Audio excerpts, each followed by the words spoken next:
मैं doctor Puneet Malhotra, professor, निर्देशालय पशुधन विभाग। जी। और सर आप?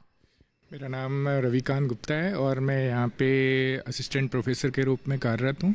जी। और मैं यहाँ पे फार्म से रिलेटेड सारी एक्टिविटीज़ में इन्वॉल्व हूँ। जो आपका फार्म है, हम बहुत सारे फार्म विजिट करते हैं तो हमें लगता है कि सिमिलर ही हैं, लेकिन जब आकर मैंने यहाँ पर पढ़ा लिखा हुआ कि क्लाइमेट चेंज और एनिमल को लेकर काम किया जा रहा है, कुछ अलग है बाकी सब चीज़ों से।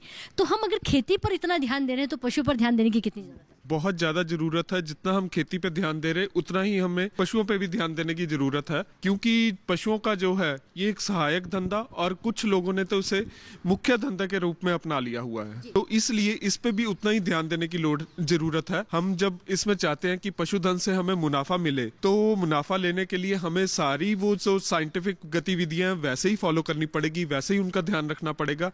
इसलिए इसमें भी उतना ही जरूरी है। तो क्लाइमेट चेंज पशुओं के लिए किस तरह से काम कर रहा है? ये यूनिट आपका क्या क्या करता है?